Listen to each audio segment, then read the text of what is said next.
ಅವರೇ ಹೂವು ಸಿಗ್ತಾ ಇಲ್ಲ ಅಥವಾ ತಂಗಡೆ ಹೂವು ಸಿಗ್ತಾ ಇಲ್ಲ ಅನ್ನೋರಿಗೆ ಇನ್ನೊಂದು ಹೂವಿನ ಪೌಡರ್ ಕೂಡ ನೀವು ಮಾಡ್ಕೋಬಹುದು. ಅದು ಸಿಗುತ್ತೆ, ರೋಡ್ ಸೈಡ್ ಅಲ್ಲಿ ಗಿಡಗಳು ಇರುತ್ತೆ, ಅದು ನಿಮಗೆ ಖಂಡಿತ ಸಿಗುತ್ತೆ. ಅದರಿಂದ ಕೂಡ ಒಳ್ಳೇದು, ಯಾಕಂದ್ರೆ ಮುಖನೂ ಬೆಳ್ಳಗಾಗುತ್ತೆ, ಕಪ್ಪು ಕಲೆಗಳು ಕೂಡ ಅದಕ್ಕೂ ಹೋಗುತ್ತೆ. ಮತ್ತೆ ಮಸಾಜ್ ಮಾಡ್ಕೊಂಡು ನೀಟಾಗಿ ಮುಖ ತೊಳ್ಕೊಂಡ್ರೆ ನಿಜವಾಗ್ಲೂ ಮುಖ ಹೆಂಗ್ ಪಳಪಳ ಹೊಳಿಯುತ್ತೆ ಅಂದ್ರೆ ಇರುತ್ತೆ. ಮೇನ್ ಆಗಿ ಭಂಗ ಆಗುವ ಸಮಸ್ಯೆಗಳೇನಂದ್ರೆ ನಮ್ ಟೈಮ್ ಅಲ್ಲಿ ಸ್ವಲ್ಪ ಜಾಸ್ತಿ ಕಾಣಿಸ್ಕೊಳ್ಳುತ್ತೆ. ತುಂಬಾ ಸೂಕ್ಷ್ಮವಾಗಿ ಇದು ಮಾಡ್ಕೋಬೇಕು. ತುಂಬಾ ವಿಡಿಯೋಗಳಲ್ಲಿ ಮತ್ತೆ ಪ್ರತಿಯೊಂದು ವಿಡಿಯೋದಲ್ಲಿ ಹೇಳ್ತಾನೆ ಇದ್ದೀನಿ, ನಿಮ್ ಬಳಸ್ತಾ ಇದ್ರೆ ಇವತ್ತಿಗೆ ಬಿಟ್ಬಿಡಿ, ಮುಖನೇ ಹಾಳಾಗಿ ಹೋಗ್ಬಿಡುತ್ತೆ ಅಷ್ಟೇ. ಅದಕ್ಕೆ ಹಾಳು ಮಾಡ್ಕೊಂಡಿದ್ದೀನಿ ಸ್ವಲ್ಪ ಅಲ್ಲ ಮುಖನ. ಮುಖ ನೋಡಿದ್ರೆ ದೆವ್ವ ನೋಡ್ದಂಗ ಆಗ್ತಾ ಇತ್ತು. ಫೋಟೋದಲ್ಲಿ ಹೆಂಗಿದೆಯೋ ನನ್ನ ಮುಖ ದಿಟ್ಟು ಹಂಗೆ ಆಗೋಗ್ಬಿಟ್ಟಿತ್ತು. ನಾನು ಮುಖ ಕಟ್ಕೊಂಡು ಓಡಾಡಿದ್ದೀನಿ, ಏನಿಲ್ಲ ಅಂದ್ರೆ 3-4 ವರ್ಷ. ಈಗ ಮನೆ ಮದ್ದುಗಳನ್ನ ನಾನು ಏನ್ ಮಾಡ್ಕೊಂಡು ಬರ್ತಾ ಇದ್ದೀನಿ ಅದ ಸ್ವಲ್ಪ ನಿಧಾನಕ್ಕಾಗಿ ಹೋಗುತ್ತೆ. ನಮ್ಗೆ ತಾಳ್ಮೆ ಇರಬೇಕು. ಸ್ಕ್ರೀನ್ ತರ ಮನೆಯಲ್ಲೇನೆ ಮಾಡ್ಕೋಬಹುದು ಯಾವ ರೀತಿ ಅಂತ. ನಿಮ್ಗೆ ಯಾರಿಗಾದ್ರೂ ಮುಲ್ತಾನ್ ಮಟ್ಟಿ ನಿಮ್ಗೆ ಹಾಗೆ ಮುಖ ತೊಳೆಯಕ್ಕೆ ಒಂದು ಪೌಡರ್ನ ನಾನು ಮಾಡ್ಕೊಂಡಿದ್ದೆ. ಆ ಪೌಡರ್ನ ನಾವು ಬಳಸಬಹುದು. ಟಿಪ್ಸ್ ನ ತಗೊಂಡ್ಬಂದಿನಿ ಬಂಗಿಗೆ, ಒಳ್ಳೆ ಮನೆ ಮದ್ದು. ಅವರೇ ಹೂವು ಸಿಗ್ತಾ ಇಲ್ಲ ಅಥವಾ ತಂಗಡೆ ಹೂವು ಸಿಗ್ತಾ. ಹಾಯ್ ನಮಸ್ಕಾರ, ವೆಲ್ಕಮ್ ಟು ತುಜಾ ವ್ಲಾಗ್ ಚಾನಲ್. ಎಲ್ಲರೂ ಹೆಂಗಿದ್ದೀರಾ? ಚೆನ್ನಾಗಿದ್ರೆ ಅನ್ಕೊಂಡು ನಾನು ಕೂಡ ಸೂಪರ್ ಆಗಿದ್ದೀನಿ. ಇವತ್ತು ನಿಮಗೆ ಸೂಪರ್ ಆಗಿರುವಂತ ಒಂದು ಟಿಪ್ಸ್ ನ ತಗೊಂಡ್ಬಂದಿನಿ ಬಂಗಿಗೆ, ಒಳ್ಳೆ ಮನೆ ಮದ್ದು. ನೀವು ಅವರೇ ಹೂವು ಸಿಗ್ತಾ ಇಲ್ಲ ಅಥವಾ ತಂಗಡೆ ಹೂವು ಸಿಗ್ತಾ ಇಲ್ಲ ಅನ್ನೋರಿಗೆ ಇನ್ನೊಂದು ಹೂವಿನ ಪೌಡರ್ ಕೂಡ ನೀವು ಮಾಡ್ಕೋಬಹುದು. ಅದು ಸಿಗುತ್ತೆ, ರೋಡ್ ಸೈಡ್ ಅಲ್ಲಿ ಗಿಡಗಳು ಇರುತ್ತೆ, ಅದು ನಿಮಗೆ ಖಂಡಿತ ಸಿಗುತ್ತೆ. ಅದರಿಂದ ಕೂಡ ಇದು ಎಷ್ಟು ಕೆಲಸ ಮಾಡುತ್ತೋ ಅದು ಇದರಷ್ಟೇ ಕೆಲಸ ಮಾಡುತ್ತೆ.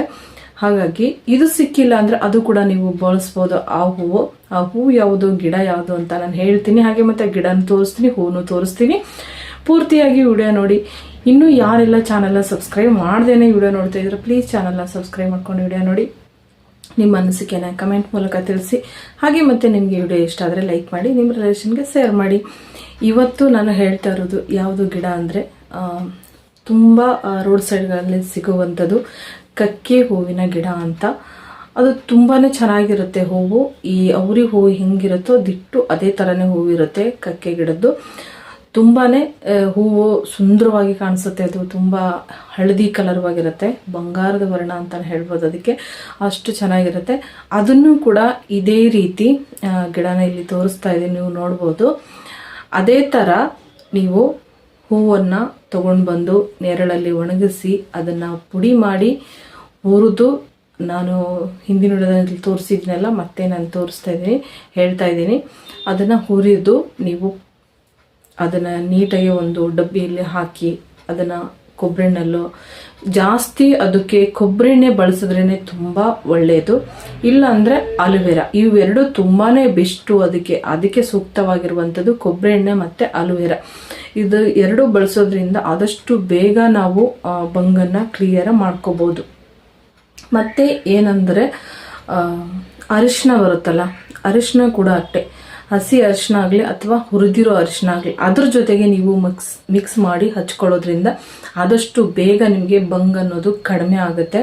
ಇದು ತುಂಬಾನೇ ಹೆಲ್ಪ್ ಮಾಡುತ್ತೆ. ಇದು ತುಂಬಾ ಜನಕ್ಕೆ ಗೊತ್ತಿದೆಯೋ ಇಲ್ಲೋ ಅಂತ ಗೊತ್ತಿಲ್ಲ, ಆದರೆ ಇದರಿಂದ ತುಂಬ ಉಪಯೋಗ ಮಾತ್ರ ಇದೆ. ನಿಮಗೆ ಗಿಡ ತೋರಿಸ್ತೀನಿ, ಆ ಗಿಡನ ನೋಡಿದಿರಲ್ವಾ, ಅದನ್ನ ನೋಡಿ ನಿಮ್ಗೆ ಎಲ್ಲಾದ್ರೂ ಸಿಕ್ಕರೆ ಖಂಡಿತ ಅದನ್ನ ನೀವು ಬಳಸ್ಬೋದು. ಇವಾಗ ಸುಮಾರು ಜನ ನನಗೆ ಕಮೆಂಟ್ ಹಾಕಿದ್ದೀರಾ, ಆ ಹೂ ಸಿಗಲ್ಲ, ಆ ಹೂ ನಮಗೆ ಸಿಗ್ತಾ ಇಲ್ಲ, ಅದು ಎಲ್ಲಿ ಸಿಗುತ್ತೆ, ಆನ್ಲೈನಲ್ಲೆಲ್ಲ ಸಿಗುತ್ತಾ ಅಂತ ಕೇಳಿದ್ರಿ. ಆದರೆ ಅದ್ರ ಪೌಡ್ರ್ ಆನ್ಲೈನಲ್ಲಿ ಸಿಗುತ್ತಾ ಅನ್ನೋದು ನಾನು ಕೇಳಿದ್ದೀನಿ, ಆದರೆ ಅಷ್ಟೊಂದು ಮಾಹಿತಿ ನನಗೆ ಗೊತ್ತಿಲ್ಲ. ಆನ್ಲೈನಲ್ಲಿ ನಾನು ಯಾವುದೇ ಪರ್ಚೇಸ್ ಮಾಡಲ್ಲ, ಅಲ್ಲಿ ಏನು ತಗೊಳ್ಳಲ್ಲ. ಹಾಗಾಗಿ ನಾನು ಆನ್ಲೈನ್ ಶಾಪಿಂಗ್ ಏನೂ ಗೊತ್ತಿಲ್ಲ ನನಗೆ. ಅದ್ರ ಬಗ್ಗೆ ಯಾವುದು ಮಾಹಿತಿ ನನಗಿಲ್ಲ. ಹಳ್ಳಿಗಳಲ್ಲಿ, ನಮ್ಮೂರ್ ಕಡೆ ಅಂತಾನಿಲ್ಲ, ಹಳ್ಳಿಗಳಲ್ಲಿ ಎಲ್ಲಿ ಬೇಕಾದ್ರೂ ಸಿಗುತ್ತೆ. ಅದು ಯಾವ ಊರಾಗ್ಲಿ, ಏನ್ ಹೇಳ್ತಾರೆ, ತಮಿಳ್ನಾಡು, ಆಂಧ್ರ ಕಡೆ, ಮಹಾರಾಷ್ಟ್ರ, ನಮ್ಮ ಕರ್ನಾಟಕ ಎಲ್ಲ ಕಡೆನೂ ಇದೆ ಆ ಗಿಡ, ಇಲ್ಲ ಅಂತಿಲ್ಲ. ಅವರೇ ಹೂವು ಅದು ಇದೆ. ಹಾಗೆ ಮತ್ತೆ ಇದು ಕಕ್ಕೆ ಗಿಡ ಅಂತ ಹೇಳಿದ್ನಲ್ಲ, ಇದು ಕೂಡ ಇದೆ. ರೋಡ್ ಸೈಡ್ ಅಲ್ಲಿ ತುಂಬಾ ಸಿಗುತ್ತೆ ಇದು. ಆದರೆ ನನಗೆ ಕಂಡಿಲ್ಲ ಈ ಕಕ್ಕೆ ಗಿಡ, ನನಗೆ ಆ ಹೂ ಕಂಡಿಲ್ಲ. ನನಗೆ ನನ್ನ ಫ್ರೆಂಡ್ ಫೋನ್ ಮಾಡಿ ಹೇಳಿದ್ರು, ನನಗೆ ಗೊತ್ತಾಯ್ತು. ಏನಂದ್ರೆ ಆ ಹೂವಿಂದು ಕೂಡ ಬಳಸ್ಬೋದು. ನಾನು ವಿಡಿಯೋ ಮಾಡಿ ಹಾಕಿದ್ದು ನೋಡ್ಬಿಟ್ಟು ಅದ್ರದ್ದು ತುಂಬಾ ಔಷಧೀಯ ಗುಣಗಳಿದೆ. ಅದನ್ನು ಕೂಡ ನೀನು ವಿಡಿಯೋ ಮಾಡಿ ಹಾಕು, ಜನಗಳಿಗೆ ಯೂಸ್ ಆಗತ್ತೆ, ಅವ್ರಿಗೂ ಕೂಡ ಯೂಸ್ಫುಲ್ ಆಗುತ್ತೆ. ತುಂಬಾ ಒಳ್ಳೆ ಹೂವು, ಅದು ಕೂಡ ಬಂಗಿಗೆ ತುಂಬಾನೇ ಒಳ್ಳೆ ಮನೆ ಮದ್ದಾಗುತ್ತೆ ಅದು ಅಂತ ಹೇಳಿದ್ದಕ್ಕೆ ಅದನ್ನ ನಾನು ನಿಮ್ಗೆ ತಿಳಿಸ್ತಾ ಇದ್ದೀನಿ. ನಾನು ಬಳಸಿಲ್ಲ, ಅದು ನಮ್ಮ ಫ್ರೆಂಡ್ ಬಳಸಿ ಹೇಳಿದ್ದಕ್ಕೆ ನಾನು ನಿಮ್ಗೆ ಹೇಳ್ತಾ ಇದ್ದೀನಿ. ಅವರೇ ಹೂ ಸಿಕ್ಕಿಲ್ಲ ಅಂದರೆ ಈ ಕಕ್ಕೆ ಗಿಡದ ಹೂವು ಏನು ಬರುತ್ತಲ್ಲ ಅದನ್ನು ಬಳಸಿ, ಅಥವಾ ಅವರೇ ಹೂ ಸಿಕ್ಕರೆ ಅವರೇ ಹೂ ಕೂಡ ಬಳಸಿ. ತುಂಬಾ ಬೆನಿಫಿಟ್ ಇದೆ ಅದರಿಂದ, ತುಂಬ ಅಂದರೆ ತುಂಬ ಚೆನ್ನಾಗಿದೆ. ಬೇಗ ನಿಮಗೆ ಬಂಗು ಹೋಗೋಕ್ಕೆ ತುಂಬ ಹೆಲ್ಪ್ ಮಾಡುತ್ತೆ ಅದು. ಕಕ್ಕೆ ಹೂವಿನ ಪುಡಿನ ತುಂಬ ಬೇಗ ಹೋಗುತ್ತೆ ಅಂತ ಹೇಳಿದ್ದು ನನಗವರು. ಹಾಗಾಗಿ ಅದನ್ನು ನಿಮಗೆ ತಿಳಿಸ್ಕೊಡ್ತಾ ಇದ್ದೀನಿ. ಗಿಡ ನೋಡಿದಿರಲ್ವಾ, ಅದೇ ಗಿಡ ಅದೇ ಹೂವು. ನೀವು ಅದನ್ನು ಸಿಕ್ಕರೆ ತೊಗೊಂಬಂದು ಮನೆಯಲ್ಲಿ ನೆರಳಲ್ಲಿ ಒಣಗಿಸಿ ಪುಡಿ ಮಾಡಿ ಹುರಿದು ಅದನ್ನು ಮುಖಕ್ಕೆ ಅಪ್ಲೈ ಮಾಡ್ತಾ ಬನ್ನಿ. ಹೇಳಿದ್ದೀನಲ್ಲ, ಮುಖನ ಹಚ್ಕೊಳ್ಳೋಕ್ಕಿಂತ ಮುಂಚೆ ಮುಖನ ನೀಟಾಗಿ ತಣ್ಣೀರಲ್ಲಿ ತೊಳೆದು ಆಮೇಲೆ ನೀವು ಹಸಿ ಏನು ಇರಬಾರ್ದು, ಮುಖ ಫುಲ್ಲು ಡ್ರೈ ಆಗಬೇಕು. ಎಲ್ಲ ನೀಟಾಗಿ ಒರೆಸ್ಕೊಂಡಿದ್ದಾದ್ಮೇಲೆ ಕೊಬ್ಬರಿ ಎಣ್ಣೆ ಅಥವಾ ಆಲೂವೆರಾ ಜೆಲ್ಲು ಇವೆರಡು ಸೆಟ್ ಆಗಿಲ್ಲ ಅಂದರೆ ಅಥವಾ ಹಾಲು ಮೊಸರು ಬಳಸ್ಕೊಳ್ಳಿ, ಇಲ್ಲ ಜೇನುತುಪ್ಪ ಬಳಸ್ಕೊಳ್ಳಿ. ಇನ್ನೇನು ಮಾಡೋಕ್ಕಾಗುತ್ತೆ ಹೇಳಿ. ಒಂದು ಸ್ವಲ್ಪ ನಿಧಾನಕ್ಕೆ ಹೋಗುತ್ತೆ. ಕೊಬ್ಬರಿ ಎಣ್ಣೆ ಆಲೂವೆರಾ ಬಳಸ್ಕೊಂಡ್ರೆ ಸ್ವಲ್ಪ ಬೇಗ ಹೋಗುತ್ತೆ, ಅದು ಆದರೆ ಸ್ವಲ್ಪ ನಿಧಾನಕ್ಕೆ ಹೋಗುತ್ತೆ. ಮೊಸರು ಸೂಪರ್ ಆಗಿರುತ್ತೆ, ಮೊಸರು ಬಳಸ್ಕೋಬೋದು, ಅದಕ್ಕೂ ಬೇಗನೆ ಹೋಗುತ್ತೆ ಇದು. ಮತ್ತು ಅದ್ರ ಜೊತೆಗೆ ನಿಮಗೆ ಬೇಕು, ನಿಮಗೆ ಅರಿಶಿನ ಸೆಟ್ ಆಗುತ್ತೆ ಅಂದರೆ ಅರಿಶಿನ ಕೂಡ ಅದಕ್ಕೆ ಹಾಕ್ಕೊಳ್ಳಿ, ಹುರಿದು ಹಾಕ್ಕೊಳ್ಳಿ ಅಥವಾ ಹಸಿದು ಕೂಡ ಹಾಗೆ ಹಾಕ್ಕೋಬೋದು.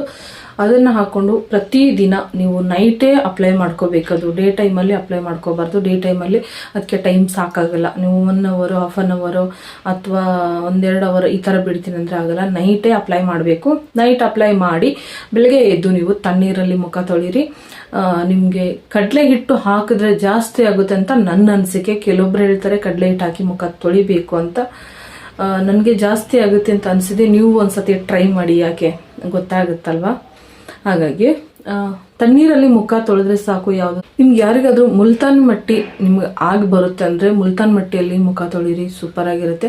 ಹಾಗೆ ಮುಖ ತೊಳೆಯೋಕ್ಕೆ ಒಂದು ಪೌಡ್ರನ್ನ ನಾನು ಮಾಡ್ಕೊಂಡಿದ್ದೆ, ಅದನ್ನು ನಿಮ್ಮ ಜೊತೆ ಶೇರ್ ಮಾಡ್ತೀನಿ ನೆಕ್ಸ್ಟ್ ನಾಳೆ ವಿಡಿಯೋದೊಳಗೆ. ತಪ್ಪದೇ ನನ್ನ ಚಾನಲ್ನ ಸಬ್ಸ್ಕ್ರೈಬ್ ಮಾಡಿ ಇಟ್ಕೊಳ್ಳಿ. ನಿಮಗೆ ಹಾಗೆ ಸಬ್ಸ್ಕ್ರೈಬ್ ಮಾಡ್ಕೊಳ್ಳೋದು ಅಷ್ಟೇ ಅಲ್ಲ, ನೋಟಿಫಿಕೇಶನ್ ಆನ್ ಮಾಡಿ ಇಟ್ಕೊಳ್ಳಿ. ಅಂದರೆ ಬೆಲ್ ಐಕನ್ನ ಒತ್ತಿ ಆಲ್ ಅಂತ ಸೆಲೆಕ್ಟ್ ಮಾಡ್ಕೊಂಡ್ರೆ ನಿಮಗೆ ನೋಟಿಫಿಕೇಶನ್ ಬರುತ್ತೆ. ಆವಾಗ ಈ ವಿಡಿಯೋ ಫಸ್ಟ್ ನೀವೇ ನೋಡ್ಬೋದು. ನಿಮಗೆ ಇವಾಗ ಸೋಪು ಹಚ್ಕೊಳ್ಳಲ್ಲ ಅಥವಾ ಫೇಸ್ ವಾಶು ಯೂಸ್ ಮಾಡಲ್ಲ, ಬೇರೆ ಏನು ನಾವು ಹಾಕಲ್ಲ ಅನ್ನೋರು, ನಮಗೆ ಫೇಸ್ ವಾಶ್ ಥರ ಆ ಪೌಡ್ರನ್ನ ನಾವು ಬಳಸ್ಬೋದು. ಈ ಹೂವಿನ ಪೌಡ್ರಲ್ಲ, ಅದು ಬೇರೆ ನಾನು ಮಾಡಿರೋದು. ಆ ಪೌಡ್ರನ್ನ ಕೂಡ ಯಾವ ರೀತಿ ಬಳಸಬೇಕು, ಯಾವ ರೀತಿ ಮಾಡ್ಕೋಬೇಕು ಅಂತ ನಿಮಗೆ ತಿಳಿಸ್ಕೊಡ್ತೀನಿ. ಮತ್ತು ಏನಂದರೆ ಆ ಪೌಡ್ರಿಂದ ತುಂಬ ಒಳ್ಳೆಯದು. ಯಾಕಂದರೆ ಮುಖನೂ ಬೆಳ್ಳಗಾಗುತ್ತೆ, ಕಪ್ಪು ಕಲೆಗಳು ಕೂಡ ಅದಕ್ಕೂ ಹೋಗುತ್ತೆ, ಮತ್ತು ಅಲ್ಲಿ ಬಂಗು ಸ್ವಲ್ಪ ಲೈಟಾಗಿ ಹೋಗುತ್ತೆ.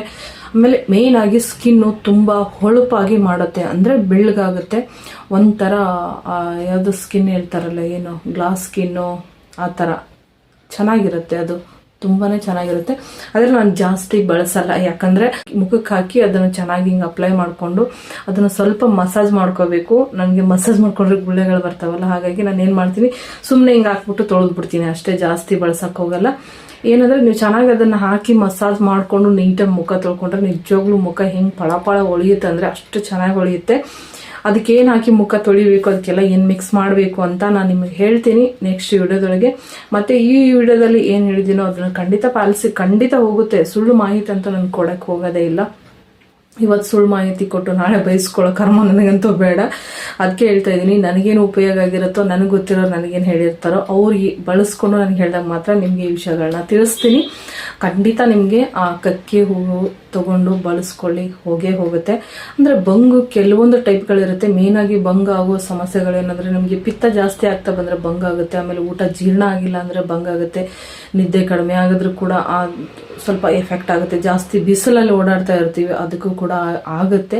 ಮೇಯ್ನಾಗಿ ಚಿಂತೆಗಳಾಗುತ್ತೆ. ಚಿಂತೆ ಮಾಡಿದ್ರೆ ಯೋಚನೆಗಳು ಜಾಸ್ತಿ ಆದಾಗ ಬಂಗು ಹೆಚ್ಚಾಗುತ್ತೆ. ಆಮೇಲೆ ಈ ಹೆಣ್ಮಕ್ಳಿಗೆ ಮಂತ್ಲಿ ಟೈಮ್ ಬರುತ್ತಲ್ಲ, ಡೇ ಟೈಮು, ಆ ಟೈಮಲ್ಲಿ ಸ್ವಲ್ಪ ಜಾಸ್ತಿ ಕಾಣಿಸ್ಕೊಳ್ಳುತ್ತೆ. ಅಂದರೆ ಸ್ವಲ್ಪ ಪಿತ್ತ ಕಮ್ಮಿ ಮಾಡ್ಕೊಳ್ಳೋದು ತುಂಬ ಒಳ್ಳೆಯದು. ಪಿತ್ತ ಇರೋದ್ರಿಂದನೂ ಸ್ವಲ್ಪ ಜಾಸ್ತಿ ಆಗುತ್ತೆ ಅದು. ಹಾಗೆ ಮತ್ತು ಏನಂತಂದರೆ ಇದನ್ನು ತುಂಬ ಸೂಕ್ಷ್ಮವಾಗಿ ಇದು ಮಾಡ್ಕೋಬೇಕು. ಯಾಕಂದರೆ ಬೇರೆ ಕ್ರೀಮ್ಗಳೆಲ್ಲ ಹಾಕಿದ್ರೆ ಇದು ಹೋಗಲ್ಲ. ನಾನು ತುಂಬ ವಿಡಿಯೋಗಳಲ್ಲಿ ಮತ್ತು ಪ್ರತಿಯೊಂದು ವಿಡಿಯೋದಲ್ಲಿ ಹೇಳ್ತಾನೆ ಇದ್ದೀನಿ, ದಯವಿಟ್ಟು ಯಾರೇ ನೀವು ಬಂಗಿಗೆ ಕ್ರೀಮ್ ಬಳಸ್ತಾ ಇದ್ದರೆ ಇವತ್ತಿಗೆ ಬಿಟ್ಬಿಡಿ. ತುಂಬ ಜನ ಬಳಸ್ತಾರೆ, ನಾನು ನೋಡಿದ್ದೀನಿ. ದಯವಿಟ್ಟು ಬಳಸೋಕೆ ಹೋಗ್ಬೇಡಿ. ನೀವು ಕ್ರೀಮ್ ಎಷ್ಟು ಬಳಸ್ತೀರೋ ಅಷ್ಟು ಮುಖನೇ ಹಾಳಾಗಿ ಹೋಗ್ಬಿಡುತ್ತೆ ಅಷ್ಟೇ. ಅದಕ್ಕೆ ಉದಾಹರಣೆ ನಾನೇ, ಆದರೆ ಬಂಗಿಗಂತ ಬಳಸಿಲ್ಲ, ಪಿಂಪಲ್ಸ್ಗಾಗಿರೋದಕ್ಕೆ ಮುಂಚೆ ಎಲ್ಲ ಮನಾರ್ ಬಳಸಿ ಹಾಳು ಮಾಡ್ಕೊಂಡಿದ್ದೀನಿ. ಸ್ವಲ್ಪ ಅಲ್ಲ ಮುಖ, ನಾನು ನನ್ನ ತಮ್ಮೇಲಲ್ಲಿ ಕೊಟ್ಟಿರ್ತೀನಲ್ವಾ, ನೋಡ್ತಾ ಇರ್ತೀರ ನೀವು. ಆ ರೇಂಜಿಗೆ ಹಾಳಾಗಿತ್ತು. ಮುಖ ನೋಡಿದ್ರೆ ದೆವ್ವ ನೋಡ್ದಂಗೆ ಆಗ್ತಾಯಿತ್ತು. ಆ ಪಾರ್ಟಿ ಆಗ್ತಿತ್ತು. ಚಿಕ್ಕ ಮಕ್ಕಳು ನೋಡಿದ್ರೆ ಎದ್ರುಕೊಂಡು ಬಿಡ್ತಾರೆ ಫೋಟೋದಲ್ಲಿ ಹೆಂಗಿದೆಯೋ ನನ್ನ ಮುಖ ದಿಟ್ಟು ಹಾಗೆ ಆಗೋಗ್ಬಿಟ್ಟಿತ್ತು. ನಾನು ಎಷ್ಟೋ ತಿಂಗಳಲ್ಲ ವರ್ಷಾನ್ಗಟ್ಲೆ ನಾನು ಮುಖ ಕಟ್ಕೊಂಡು ಓಡಾಡಿದ್ದೀನಿ. ಏನಿಲ್ಲ ಅಂದ್ರೆ ಒಂದು 3-4 ವರ್ಷ ನನ್ನ ಮುಖಕ್ಕೆ ಬಟ್ಟೆನೇ ಬಿಸ್ತಾ ಇರಲಿಲ್ಲ. ಎಲ್ಲಿಗೋದ್ರೂ ಮುಖಕ್ಕೆ ಬಟ್ಟೆ ಕಟ್ಟೋದು, ಇಲ್ಲಾಂದರೆ ಮಾಸ್ಕ್ ಹಾಕ್ಕೊಳ್ಳೋದು, ಆ ಪರಿಸ್ಥಿತಿ ಆಗಿತ್ತು ಗೊತ್ತಾ. ನಾನು ಎಲ್ಲಿಂದ ತುಂಬ ವರ್ಷಗಳಿಂದನೇ ನಾನು ಹಾಗೆ ಒಂದು 5-6 ವರ್ಷನೋ ನನಗೆ ತುಂಬಾ ಇದು ಪಿಂಪಲ್ಸ್ದು ಅದು ಇದು ಜಾಸ್ತಿ ಆಗೋಗಿ ಇತ್ತೀಚೆಗೆ ನಾನು ಇದನ್ನೆಲ್ಲ ಕಂಡ್ಕೊಂಡೆ ನೋಡಿ. ಅದರ ಹೇಗೆ ಮನೆ ಮದ್ದು ಮಾಡ್ಕೋಬೇಕು ಅಂತ, ಅದು ಎಲ್ಲ ಇಂಗ್ಲೀಷ್ ಏನು ಹೇಳ್ತಾರೆ, ಕ್ರೀಮ್ಗಳನ್ನ ಬಳಸ್ಬಿಟ್ಟು ಆ ಥರ ಜಾಸ್ತಿ ಆಗೋಯ್ತು. ಈಗ ಮನೆ ಮದ್ದುಗಳನ್ನ ನಾನು ಏನು ಮಾಡ್ಕೊಂಡು ಬರ್ತಾ ಇದ್ದೀನೋ, ಈಗ ಬರ್ತಾ ನೀವೇ ನೋಡಬೇಕು ಸ್ಕಿನ್ ಅದಕ್ಕೂ ಇದಕ್ಕೂ ಮುಖಕ್ಕೂ ಎಷ್ಟು ವ್ಯತ್ಯಾಸ ಇದೆ ಅಂತ ನಿಮಗೆ ಗೊತ್ತಾಗುತ್ತೆ. ಏನು ಇನ್ನು ಈ ಬಂಗ್ ಇಷ್ಟು ಹೋದರೆ ಮುಗೀತಷ್ಟೇ. ಇಲ್ಲಿ 2 ಕಡೆ ಸ್ವಲ್ಪ ಇವಾಗ ಬಂಗ್ ಉಳ್ಕೊಂಡಿದೆ. ಇದು ಲೈಟಾಗಿ ಹೋಗ್ತಾ ಇದೆ, ಆದರೆ ನನಗೆ ಭರವಸೆ ಇದೆ ಹೋಗುತ್ತೆ, ಲೈಟಾಗಿ ಹೋಗುತ್ತೆ, ಹೋಗಲ್ಲ ಅಂತಲ್ಲ, ಅದು ಸ್ವಲ್ಪ ನಿಧಾನಕ್ಕಾಗಿ ಹೋಗುತ್ತೆ. ನಮಗೆ ತಾಳ್ಮೆ ಇರಬೇಕು. ಅಷ್ಟೊಂದು ಮುಖನ ಹಾಳು ಮಾಡ್ಕೊಂಡು ಬದುಕಿದ್ದೀವಂತೆ, ಇನ್ನಿದು ಇಷ್ಟು ಏನು ದೊಡ್ಡ ವಿಷಯ ಅಲ್ಲ, ಹೋಗುತ್ತೆ ಖಂಡಿತ. ಆದರೆ ಮೇಯ್ನಾಗಿ ಸ್ವಲ್ಪ ಮುಖ ಕವರ್ ಮಾಡ್ಕೊಳ್ಳಿ. ಆಮೇಲೆ ಸನ್ಸ್ಕ್ರೀನ್ ಸ್ವಲ್ಪ ಬಳಸಿ, ಅದು ಬಿಟ್ಟರೆ ಬೇರೆ ಕ್ರೀಮ್ಗಳನ್ನ ಯಾವ ಬಳಸೋಕೆ ಹೋಗ್ಬಿಡಿ. ಸನ್ಸ್ಕ್ರೀನ್ ಅದು ನಿಮಗೆ ಸೂಟ್ ಆಗೋ ಥರ ಸೆಟ್ ಆಗೋ ಥರ ಇದ್ರೆ ನೋಡಿ ಬಳಸ್ಬೋದು. ಇಲ್ಲ ಅಂದರೆ ಒಂದು ಇದು ಕ್ರೀಮ್ ನೀವೇ ಮನೆಯಲ್ಲಿ ಮಾಡ್ಕೋಬೋದು. ಅದನ್ನು ನಾನು ನಿಮಗೆ ಹೇಳ್ಕೊಡ್ತೀನಿ. ಸನ್ಸ್ಕ್ರೀನ್ ಥರ ಮನೆಯಲ್ಲೇ ಮಾಡ್ಕೋಬೋದು ಯಾವ ರೀತಿ ಅಂತ. ನಮ್ಮ ಮನೆಯಲ್ಲಿ ಫ್ರಿಜ್ ಇಲ್ಲ, ಆ ಐಟಮ್ಗಳು ನೀವು ಏನೇನು ಬಳಸ್ಕೊಂಡು ಸನ್ಸ್ಕ್ರೀನ್ ಮಾಡ್ಕೋಬೇಕು ಅಂತ ನಾನು ನಿಮಗೆ ಮುಂದಿನ ವಿಡಿಯೋದಲ್ಲಿ ತಿಳಿಸ್ಕೊಡ್ತೀನಿ. ಈ ವಿಡಿಯೋ ನಿಮಗೆ ಇಷ್ಟ ಆಗಿದೆ ಅನ್ಕೋತೀನಿ. ಇಷ್ಟ ಆದರೆ ಲೈಕ್ ಮಾಡಿ, ಶೇರ್ ಮಾಡಿ, ಹಾಗೆ ನನ್ನ ಚಾನಲ್ನ ಸಬ್ಸ್ಕ್ರೈಬ್ ಮಾಡ್ಕೊಳ್ಳಿ. ನಿಮ್ಮ ಅನಿಸಿಕೆನ ಕಮೆಂಟ್ ಮಾಡಿ ತಿಳಿಸಿ. ನಮಸ್ಕಾರ ಫ್ರೆಂಡ್ಸ್, ಎಲ್ಲರಿಗೂ ಮತ್ತೆ ನೆಕ್ಸ್ಟ್ ವಿಡಿಯೋದಲ್ಲಿ ಸಿಗ್ತೀನಿ.